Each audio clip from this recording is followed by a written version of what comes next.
কাতার বিশ্বকাপের finalist, Russia বিশ্বকাপের champion France তুখোর সব ফুটবলার নিয়ে এবারের বিশ্বকাপ দল ঘোষণা করেছে, যেখানে সবচেয়ে বড় নাম কিলিয়ান এমবাপ্পে হলেও পারফরমেন্সের ফুলকি ছড়ানো ফুটবলারের অভাব নাই। ২৬ জনের দলে এখনও অভিজ্ঞতার আলো ঝলমলে এক নাম এনগোলো কান্তে। সেরা সব ক্লাবে খেলার নামগুলো আছে দারুণ ফর্মে। লিভারপুল স্ট্রাইকার হুগো একিতিকে থাকলে হয়তো জমতো আরও। স্কোয়াডে নেই ইনজুরির কারণে। কিংসলে কোমান, কামাভিঙ্গা বা কোলো মুয়ানির না থাকা নিয়ে সমর্থকদের কিছু আফসোস থাকতে পারে। কোলো মুয়ানি সেই ব্যক্তি যিনি কাতারের ফাইনালে আর্জেন্টাইন গোলকিপার এমি মার্তিনেজের মুখোমুখি হন। যে শট ঠেকিয়ে বিখ্যাত হয়ে আছেন মার্তিনেজ। পরে টাইব্রেকারে যাওয়া ম্যাচে গোল মিস করেছেন কোমান।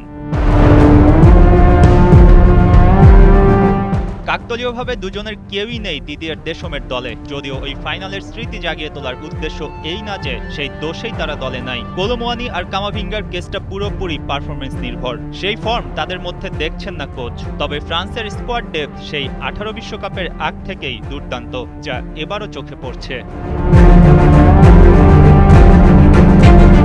বিশেষ করে আক্রমণ ভাগ নিয়ে আলাদাভাবে বলতেই হয়। বিশ্বকাপের অন্যতম সেরা আক্রমণ ভাগ তো নিঃসন্দেহে। এক্সাইটিং সব নাম আছে একাধিক। মাইকেল অলিসে, রায়ান শেরকি, দেজিরে দুয়ে বা ব্র্যাডলি বারকোলা, কাকে বাদ দেবেন আপনি, যারা প্রতিপক্ষের রক্ষণ ছাড়খাড় করে দিতে সক্ষম। মিডফিল্ডেও কান্তের সঙ্গে র্যাবিও, চুওমেনি, এমিরিরা আছেন।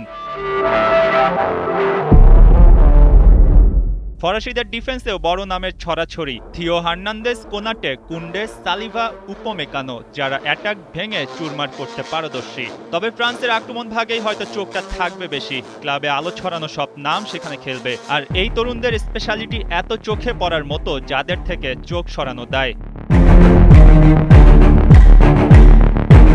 উত্তর আমেরিকাতেও লম্বা দৌড় দিতে চাইবে ফ্রান্স। সবশেষ বিশ্বকাপের ফাইনালিস্ট দল বলে কথা। এমবাপ্পে হয়তো দলের সবচেয়ে বড় তারকা, তবে কাউকে ছাড়িয়ে যাওয়া নয়। বাকিরাও নিজেদের মতোই এক একজন তারকা, মনে রাখার মতোই এক একটা নাম। সময় ঘনিয়ে আসছে দ্রুত। বিশ্বকাপের মঞ্চে ফ্রান্সের রেস দেখার অপেক্ষায় সমর্থকরা। মঈন হাসান, ৭১।